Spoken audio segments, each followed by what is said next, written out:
দুবাইয়ে গ্রেপ্তার সাবেক আইজিপি বেনজির, অস্ট্রেলিয়াকে হারানো স্বপ্নে টাইগাররা মাঠে, ভারত বাংলাদেশ সম্পর্কে বড় মোড়। এই তিনটি খবর আজ পুরো দেশ নাড়িয়ে দিচ্ছে, দেখুন এখনই। সবচেয়ে বড় খবর দিয়ে শুরু করছি। বাংলাদেশ পুলিশের সাবেক মহাপরিদর্শক বেনজির আহমেদ, যিনি দুর্নীতি ও অর্থ পাচারের মামলায় পলাতক ছিলেন, তাকে দুবাইয়ে গ্রেপ্তার করা হয়েছে। ইন্টারপোলের রেড নোটিশের ভিত্তিতে দুবাই পুলিশ তাকে আটক করে 30 দিনের মধ্যে বাংলাদেশকে প্রত্যর্পণ আবেদন জমা দিতে হবে।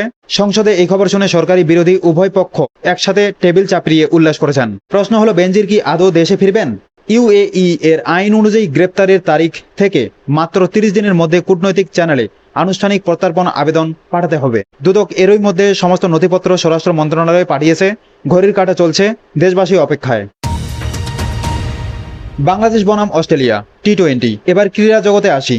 আজ বাংলাদেশের ক্রিকেট ইতিহাসের আরেকটি রোমাঞ্চকর দিন। চট্টগ্রামের বীরশ্রেষ্ঠ মতিউর রহমান স্টেডিয়ামে আজ বিকেল 2টায় শুরু হয়েছে বাংলাদেশ বনাম অস্ট্রেলিয়ার প্রথম টি-20 ম্যাচ। মনে রাখবেন, এই একই সফরে বাংলাদেশ ইতিমধ্যে ওডিআই সিরিজে অস্ট্রেলিয়াকে 2-1 ব্যবধানে হারিয়েছে, যা ইতিহাসে প্রথমবার। এখন টাইগাররা কি টি-20তেও ইতিহাস গড়বে?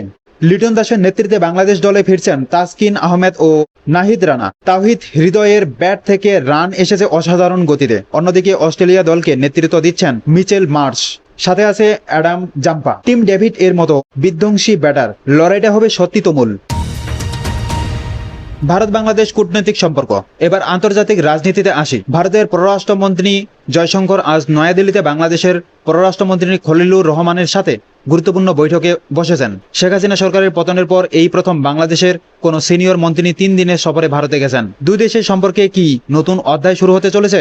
ভারত থেকে পুশ-ইন বিতর্ক। তবে এই বৈঠকের আগেই বাংলাদেশ ভারত সীমান্ত নিয়ে উত্তেজনা বিরাজ করেছে। পশ্চিমবঙ্গ থেকে সীমান্তে পুশ-ইনের ঘটনা নিয়ে বিবাদ চলছে।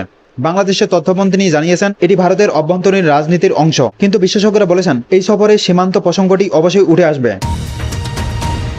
ফসলহানি ও খাদ্য সংকট। দেশের ভেতরে একটি উদ্বেগজনক খবর। এপ্রিল-মে মাসে বন্যা ও অতিবৃষ্টিতে উত্তর পূর্ব বাংলাদেশে প্রায় 46,000 হেক্টর বোরো ধান নষ্ট হয়ে গেছে। জাতীয় চাল উৎপাদনে প্রায় 2 লক্ষ মেট্রিক টন ঘাটতি দেখা দিতে পারে বলে আশঙ্কা করেছেন বিশেষজ্ঞরা। সাধারণ মানুষের কাছে চালের দাম বাড়বে কি? সরকার কি পদক্ষেপ নেবে? এই ছিল আজকের সবচেয়ে গুরুত্বপূর্ণ খবরগুলো। বেনজিরের প্রত্যর্পণ হবে কি? বাংলাদেশ কি আজ অস্ট্রেলিয়াকে টি-20তেও হারাবে? ভারত বাংলাদেশ বৈঠকে কি সিদ্ধান্ত আসবে? এই সব আপডেট সবার আগে পেতে এখনই চ্যানেলটি সাবস্ক্রাইব করুন এবং বেলটি চাপুন। ভিডিওটি ভালো লাগলে শেয়ার করুন আপনার পরিচিতদের সাথে, তারাও জানুন সত্যিকারের খবর। ধন্যবাদ।